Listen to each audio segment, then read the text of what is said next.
Hello and welcome to yet another very exciting episode of Entrepreneurs Lounge with me, Ingrid Nantege. As usual, we're shooting at Dotage Home and Exclusive Furniture in Westlands on Parklands Road.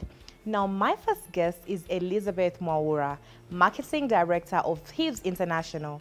Now, when Elizabeth walked in here today, I asked her, what do you do? She simply told me, we're in the business of supplying good food mood. Now, before you rack your brains trying to figure out what that is, that's why she's here today, and she'll tell us exactly what good food mood is. You're very welcome to the show, Elizabeth. Thank you very much, Ingrid. Thieves International, you supply good food mood. Absolutely. What does that mean?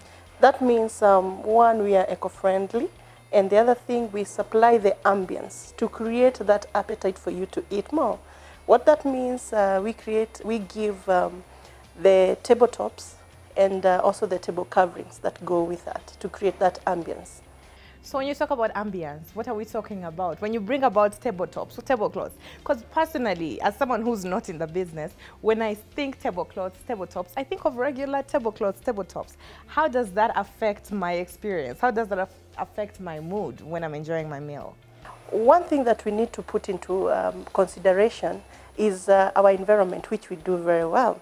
You can imagine the detergents that we use, where they end up into our rivers. What do we find? That's why we find foamy rivers when it rains and all that. So our table coverings are very eco-friendly, made from paper. They look and feel like fabric, but they're made of paper. There are some that can be used on several occasions, but there are ones that you use and you dispose them. Now, from what I'm getting is you give an experience. You're into people who are really into preserving the environment, which is where a lot of people are heading these days. However, who's your clientele? Who do you target with your product? We target hotels and also homes because as it used to, I'll give you an example whereby children used to be tied the napkins long time ago, but that time is the past. Now people are using diapers. The same way we are progressing with the table coverings. Yeah, now we used to have fabrics, but now people are transforming slowly into now paper, but it feels and looks like fabric. Right. Yes. How did you get into this business, just to even start us off? It was after we were in petrochemical industry, and you can know how cycles go, and we thought our model was not sustainable anymore, and we thought we need to throw in something creative, something that where the world is going, and that's why now with the blue economy, we decided to partner with our manufacturing firms to be able to bring this into existence. What would you say has been the reception or uptake? Because Kenya would have to agree, is one of those countries. In the West, they've adopted the whole recycle, go green. It's actually, you see a lot of organizations, a lot of hospitality industries going that way. However, in Kenya, even just the ban of the polythene bag from the supermarket, you see how that was met. So my question is, do you feel like the market is ready for your kind of model? What has been the reception to your business? Well, initially, people are a bit skeptical, as change always is resisted and all that. But we are happy to see the new changes and embracement. You can imagine the smile on my face when I heard that the president has banned the one-time use of plastics. That includes the paper straws, the straws. For us, we already have that solution, because we are providing paper straws and bamboo straws for those who want to recycle them. So for me, I would say initially it was very hard, but now things are changing gradually to the better. And when I say to the better, is to conserve the environment per se. So what have been then your greatest challenges in implementing your business? Just generally in operating business, what have been your greatest lessons and challenges? For start, when you're bringing up or when you're starting a company, cash flow is a very big uphill task. But I will say cash flow not per se, but the idea itself. Because when we float the ideas to our business partners, we were able to get financing. Now it comes to the second challenge, which is who are there to manage whatever you have, and that is the staff. Mostly the workforce, for me, it is the biggest challenge. The other thing is the cash flow, as your customers would want to have a credit period, but When you are starting up, really, you don't have that leeway to give that big credit limit. What about the opportunities that exist for your business? The opportunity is massive. It's very massive because the world is going towards conserving the environment, and that is where the space we are playing. And for us, when I look into the future, we are having an open ground whereby even satisfying the market will be an uphill task. So we'll encourage more people to come in, because as more people embrace, you can imagine, and also embracing creativity, because you can imagine like the coffee cups that we have, they're made out of the sugar cane wastes. So, and we call them sweet coffee cups. Yes. So using whatever is waste to make something beautiful, to me, that is enormous, and the opportunity is massive. I mean, you're in a space where you said you're using paper to substitute where someone else would use plastic, where you're already going into paper straws. My question then is, in terms of getting these raw materials to make these products, your products, how do you go about that? Currently, we are not making them here, okay, because of even the technology and all that. We have partnered with our partners in the Netherlands, and eventually is to bring that here. We are already franchised with them, but eventually we'll bring them here to make them here ourselves. Yes. You said you've been in business for 2 years now. I would like you to talk to me about the journey from where you started up to where you are today. Has it been worth it, and are you glad you went into this space? Absolutely, I'm glad, because when I look back, I see something that we have created from the scratch, and something that we are creating new market for people to come and play in. When we started, we were having some doubts, especially when you knock the doors and people are like, we are using the traditional methods, we are okay with the traditional things. But now when you see people embracing the change and embracing the new world, to us, that has been the greatest joy. And what's more, to offer something of high quality that people, even the high-end hotels, will want to come and partner with us. To us, that's the joy. Yes. And when we look back, we cannot regret. You talked about looking towards even the high-end hotels, just wanting everyone to adopt your product. On the front of publicity, because what you're doing is very, very different from what so many other people in in Kenya are doing. How do you go about publicity? How do you make sure you're heard as opposed to the next person who's also maybe trying to supply good food mood, but how do you do it differently to make sure you stick out from the next person? Number one thing we did is, first of all, we had to lock in the space for us with our manufacturers, such that we were given the sole distributorship and supply in Eastern Africa, plus Mauritius and Seychelles. The other thing that we did is that for us to be relevant, we had to knock each and every door physically for the hotels, especially the high-end hotels. The other thing, we are very very active on our social media pages. Yes, and once in a while we sponsor some advertisements. Yes. From when you started to where you are today, because you seem happy, you seem content with where things are going. What have been some of the greatest lessons you've drawn? What I'm trying to ask is, what would you do differently, knowing now what if you knew then what you know now, what would you do differently for your business? If I would have an influence of the policy of the land, I would. Because if like paper straw was being introduced, or the plastic straws were being banned from the word go, that's ready market and will be hitting hard and running. But we had to create, we had to educate our customers. We had to tell them why they should opt to choose us, vis-a-vis what we term as environmental hazardous items out there. Yes. So my question then is, 5 years from now, 10 years from now, what's the dream for Hibs International? Where do you want to be? What's the goal? One, our goal is to now be fully fledged house and doing the manufacturing even here, doing the branding from home, because that is the ultimate goal. Yes. What about on the front of mentoring? Because there's still a long way to go when it comes to Kenya fully adopting the Go Green culture, that get away from plastics, that now just focus on, eco-friendly solutions? What's the plan in that area to just make sure the word is spread out more and, there's more industries doing what Hives International is doing? Yes, we are sensitizing and trying to look at the like-minded people to work with. For example, the UN, they have a blue mission that they normally have conferences. We make sure we are part of such initiatives so that we become like a force that people can reckon with. Yes, and that has really seen us go a milestone.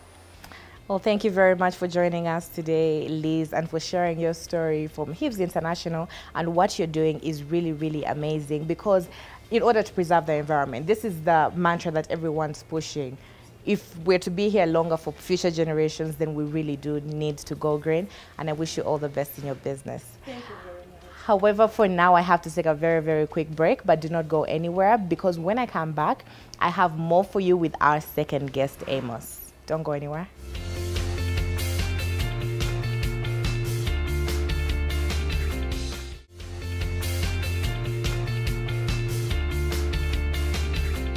Welcome back to Entrepreneurs Lounge. Now, if effective money management is your problem, like it is for so many people, then you're definitely in the right place. Because my second guest is financial coach and senior consultant at Money Clinic, Amos Ngahu. Amos, you're very welcome to the show. Thank you. My perception, and no pressure, is by the time I'm done here, I'm going to have such good knowledge on how to manage my money. I'm never going to be in debt again. All those people who always said, oh, Ingrid is so wasteful when it comes to money, I'm sure I've got the gift of goodbye. Am I right?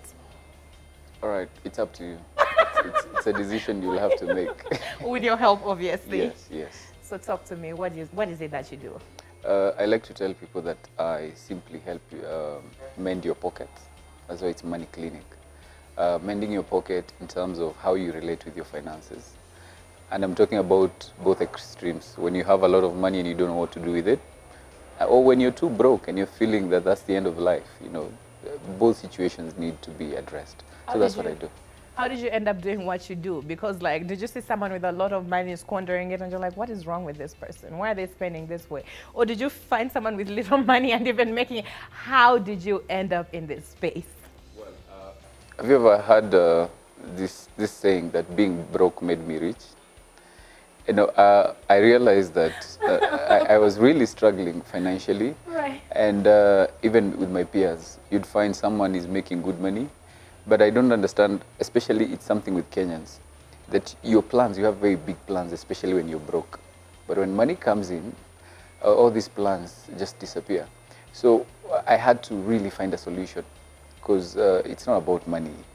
You will end up making a lot of money, but the question is, are you prepared for it? Right. So that's where, again, I realized I needed to just make better decisions myself and also help other people. So that's how it all started. So how does someone end up in the space that you're in? Do you, first you're broke and you need to make money? Do you go to school, equip yourself with skills?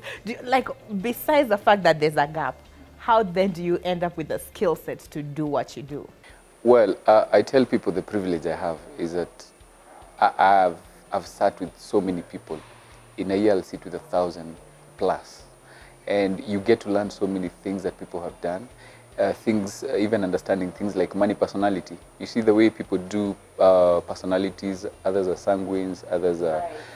There's also that test that you're able to understand the kind of personality you have. So if you understand so many personalities, you meet people, you're able to understand there's a reason why some people will have discipline and others will not. Others will be quick to invest, others will not. So understanding that and meeting so many people, it gives you a whole wealth of experience and even stories to give people. So that if you're doing something, I'll tell you, I've had this before and it will not end well. So, Amos, I feel like the person you're targeting is almost the entire country. Because like you said, everyone in one way or the other, whether you have too much, whether you have too little, struggles with how to effectively manage their money. How then do you zero in on who to work with? Who's your target audience? Who's your clientele? Well, it's anybody who is earning money. My favorite story is of a house help we had who actually quit the job because she had finished building her house and she had rentals, and she had a motorbike with a salary of 6,000. You see, if that can motivate someone, most of us are making above that. So everybody who's making money can be financially independent at their level. So it's information for everybody, and I mean everybody. So how long have you been doing this, and what's your story? And by that I mean, from when you started to where you are today, what has been the experience like? Do you ever have days where you're like, you know, let me just be that rapper that I've always wanted to be? This financial coach thing is just it's weighing too heavily on me. Yeah. What has been your journey like? Well, I've been doing this for the last 14 years. Wow. The last 14 years, because I started life in a very interesting way. Right after high school, my dad used to sell and service fire extinguishers. So by the time I was clearing high school, I would negotiate my own deals and service fire extinguishers with customers. Then I have done construction, not as an engineer, but as a guy who would carry sand, stones, water. Just in case you guys thought as the engineer. Yes, yes, yes. So I did that. Went to college, tried modeling. You know, it's quite interesting. So we did a few adverts, sold insurance. It's actually that in selling insurance that I discovered people had issues. You'd sell a policy to someone, but 2 years down the line, they have fallen off. Why? Because of their discipline in finances. So out of that, I started offering trainings to people before they buy the policy, and they would make better decisions after that. Then I got promoted without papers, but I realized what I was doing was more noble, was something that was giving me a lot of happiness in seeing people changing lives. And you see, people think that money is just affecting you. It will affect your generations. It will affect their relationships, whether it's sibling to sibling, spouses, in-laws. It will affect every aspect of your life. So it's always good to make those decisions while you're informed. So you've tried your hand out at pretty much everything. Some fields being even unrelated to each other to what you're doing today. Yes, I didn't mention coaching basketball. Anything else? No, I'll remember as we move on. So having tried your hand out at everything from being a porter to being a coach of basketball to everything that you've done, how in a way did that feed into making you the person you are, the entrepreneur today, the financial coach? Do you say that has in a way shaped your journey, or would you have done away with all those other things? Have they helped, or were they just a waste of time? If I would have more, I would be very excited, because you get to learn the various lifestyles of people and what really affects them. Because think about it, there are people who earn a daily wage. So when I was in the construction business, I call it business, we used to be paid 110 shillings a day. And you have even monthly bills. So you had to learn how to spread it so that you're not having deficits at the end of the month. You understand? When you're looking at things like modeling, you'd even stay 2-3 months, you've not gotten any business. So when you get the lump sum, how would you spread it? So it actually gives you a beautiful story. So even when you meet a client, you already have an idea of their lifestyle. You already have an idea of what they're struggling with. So for me, if I'd have more, I'd go for them. So the field that you're in is one that also has several players. When you walk the streets, this is my own research, 1 in every 5 people will come up to you and say they're a financial coach. So how do you stick out? How do you stand out? How do you make sure, away from the next person, you're the person I listen to? Well, I don't know how others present themselves, but I find a lot of joy in sharing my personal experience, because you will find someone who's going through the same. And for me, I don't market myself. The people that I've talked to, the people I have interacted with, they will always tell you, come talk to this group. And it's very encouraging. And let me tell you something, the moment you get a text, there's one particular one that really moved me. And I was in these vernacular radio stations, and someone called. They said, I am pregnant. My employer has just realized that I'm pregnant, so she's fired me. She's just given me my 5,000. And I don't have relatives. I'm an orphan. I don't know where to go. And I actually told her, let me call you back. I parked somewhere and we had a conversation for about an hour. A year later, this person calls me and they tell me, you never know, or you will never know what you did to me. Because I took your advice, I did one or two things. No, that's not even about money, it's about making decisions. Now my son is a year plus and I'm doing something. I am selling firewood to schools. So for me, that is better than any form of payment, you know, because you don't know what those decisions will do to someone. So for me, that moves me. It's not even about the money. In line with that story, what would you say have been your greatest achievements in this field of work? Well, basically impacting people, yes, impacting their lives. Because let's be honest, today you'll find there's a lot of depression, unspoken of, and especially more with men. You feel like, and this is something I've learned with money. There's something called money and psychology, and it really hits men more than women, because men are naturally meant to provide.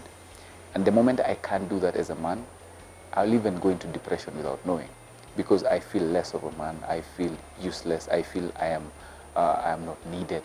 So the decisions that will happen after that, you'll find people killing each other, people fighting. And the earlier you discover that the motive which you're looking for this money is the wrong one, and make it right, whether you have plenty or less, then it becomes easier. Right. What have been your greatest challenges, biggest lessons, greatest setback? Yeah. Well, first of all, is being broke. And of course, you're looking a long time ago, you don't even remember. You need to let that one go. But anyway, the biggest challenge is for people to embrace building capacity, and especially employers. Most employers today, they will tell you, we have young people, so if we train them, they will leave. That's their worry. But you know, there's a bigger threat. What if you don't and they stay? You know? So people need to understand that when you build capacity, you don't know who you're building. You don't know what they will bring forth. You could be dealing with an employee who can actually become a better marketer, and they'll just be referring people to you. You understand? So it's always good to build capacity. So that has been the challenge. You have to balance as an employer. Yeah. You mentioned something important, and I need to ask. A lot of people, especially now the youth, because of the scarcity of jobs, they just have nowhere to turn. The whole entrepreneurship mantra is being spread. People are told, oh, you just forget about the whole job sector, move right into entrepreneurship. My question, however, is, as someone who's tried your hand out at everything, and by everything, I mean everything, how key is having gone through that employment journey before you go into entrepreneurship? What does it add to a person in terms of now the finished product and how successful you will be at your business, if at all? I'll start by saying it's not everybody who's been called to be an entrepreneur. Let that be very clear. And it's not everybody who's been called to be employed. But if you get an opportunity, it is your opportunity to grow, to learn how systems work. Don't just be employed somewhere and you don't know that on 20th you're supposed to file your VAT.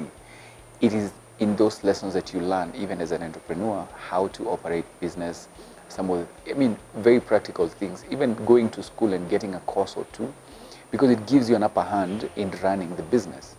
And all of us, let's be honest, we are marketers. You know, you have to learn, even if you're employed, you have to learn how your employer is working. So it really helps. Number two, I'd say most of the youths today are going into business with the wrong approach. Most of us feel like I need capital to get into something. Being an author, I've done a small guide on starting small, because we have so many giftings, we have so many talents. Can we write even 5 that can be able to give, even if it's 200 bob a day? That's how I started. I realized I was good in basketball. Can I coach? Yes.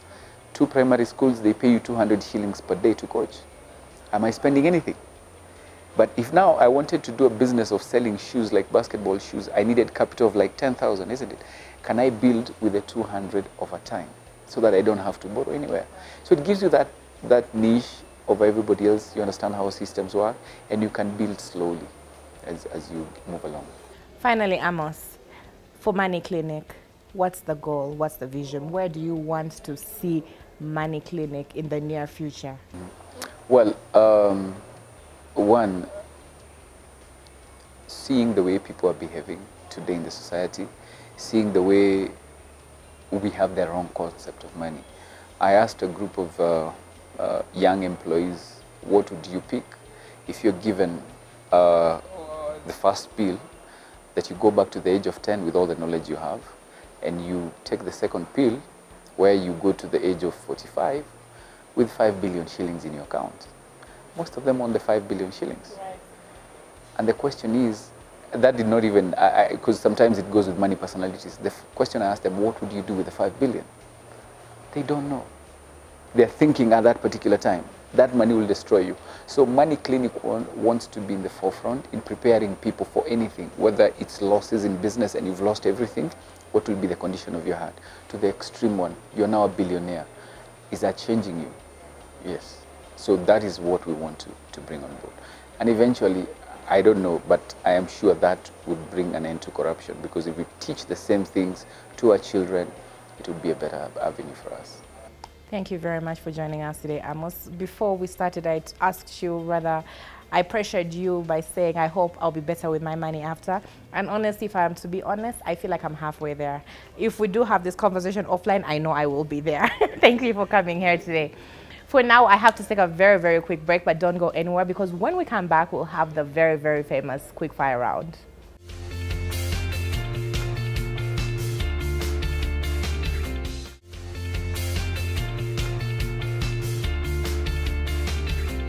Welcome back to Entrepreneurs Lounge, and you're just in time for our quickfire round. Now, in this round, Amos and Liz, I ask 5 very random trivia questions. The trick is to get most correct answers. So, most correct answers, I'll ask a question. You have about 5 seconds to answer the question. Don't wait to be cued, just scream out the correct answer. The person with the correct answer gets a point, and at the end of the round, highest correct answers wins our coveted quickfire round king or queen, and you walk around with that title for the entire week. I can't even begin to tell you how blood has been shed for people to get this title. It is very coveted. So we're ready? Yes. Yeah? Guys, I'm not even feeling a winning spirit in the room. I don't know about this one, so I'm not feeling it. Are we ready? We are ready. Amos? Yes. Okay, let's get into it. Quick fire question number 1. It's often said that if you can't measure it, then you can't Manage it. Yes. Manage it. Amos went first. So I'll give Amos a point. Liz, I'll give you room to catch up. I'm usually rooting for the lady. So points to Amos. If you can't measure it, then you can't manage it. Quick fire question number 2. Abraham Maslow developed the hierarchy of what? Hierarchy of needs. Yes. I feel like that was a tie. Guys, what do you think? It came out at the same time. So I'll give both of you a point. 2 points to Amos, 1 point to Liz. Yes, Abraham Maslow develops the hierarchy of needs. What does MBO stand for? Management by objection. What? Close enough. What does MBO stand for? It's that last word. MBO? I'll let you say it again. I'll let you try again. Management by? Observation. No. It's what she said, but she said it wrong. Guys, I really want someone to get this one. MBO stands by management by objectives. Ah. I don't know whether to give you a point. What do you think? Please give me that one. Fine. I'll give her half. That's fair enough, because objectives is different. So 2 points to Amos, 1.5 to Liz. You can make up for this half. Okay, so question number 4. What is the name of the mobile company which was acquired by Sony? These are my multiple choice suggestions. Number 1, Nokia. Number 2, Samsung. Number 3, Ericsson. Nokia. What's the name of the... Sony Ericsson. Oh my God. Yes, it's Ericsson, Sony Ericsson. I thought that was a dead giveaway.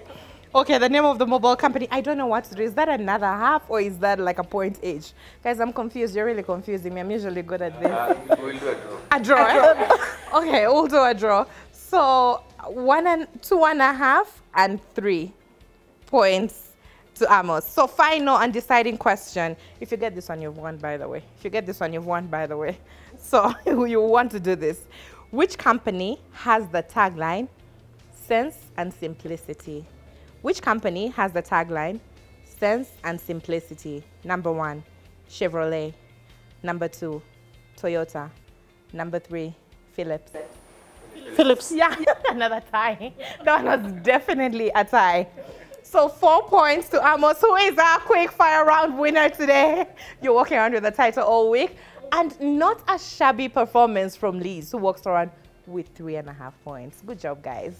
That's it from our quick fire round.